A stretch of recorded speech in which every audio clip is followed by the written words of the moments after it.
हम तो एक तो पैसा पैसा के जुगाड़ करके मेहरारू के लिया के अइनी कुंभ नहाए।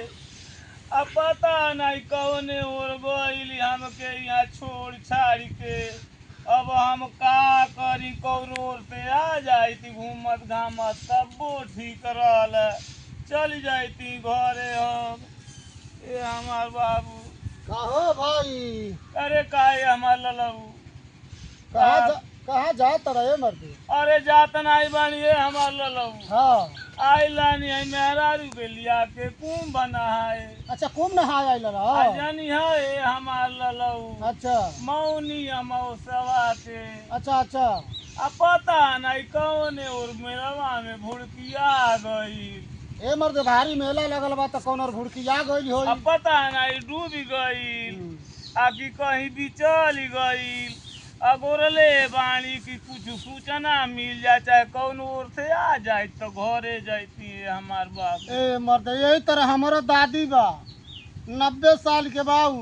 अच्छा। अब वो नहाई खाती आई लियो। हाँ। अब पता नहीं वो मेलवा में से कहीं कहाँ वो गुम हो गई। ये बाबू हाँ तुहार दादी 90 साल के 90 साल के रह लियो। तो कहो हाँ आ उतर जानता नहीं कहीं मारी ओरी गई हो तो ओके तो 25 लाख मिल जाई। ए मर्द हमहू तो इहे कहतारी। तुहार तो सुधिया अरे 90 साल के रहबे कइलियो। हाँ। मान ल मर जाई त नहीं कुछ होई त 25 लाख 25 लाख में तो भेटा जाई।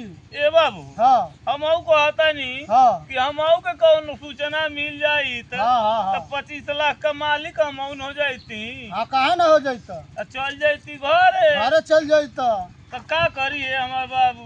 त हम तो ये कहतारी ना हाँ। पता लगल देखा का भइल। अरे कमरा मरा लगल बा कुल मार। हाँ ये हमार ललऊ कैमरा हमरा तो लगल बा। हाँ। सुरक्षा बा मेलवा में। बहुत सुरक्षा बा। ए बाबू हाँ तो बाबू भी कहीं घरे चली गई हो सकेला। हैं? तोहर मेहरारू चला की है। हाँ हाँ चल गइल होई। आज फिर यो सोचता नहीं हाँ कि का जानी हम वहीं के कहले हो बूढ़वा भी ला गइल अपन ये 25 लाख लेके भाग गइल। कौनो ठीक नहीं बा। बड़ी हंसला पाकू हुए। सही। हाँ ये हमार बाबू। हाँ तब ये हो सकेला।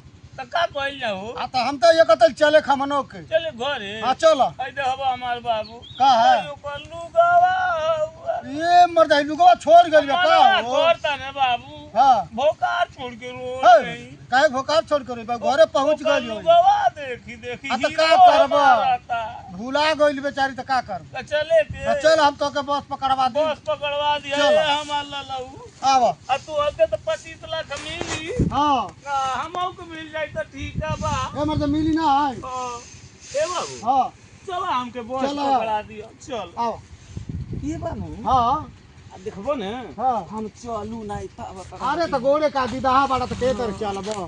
गोड़ हम तक दीदा बाड़ा। हाँ ये बात देखिए नहीं देखिए, अच्छा देखिए, बात देखिए। है।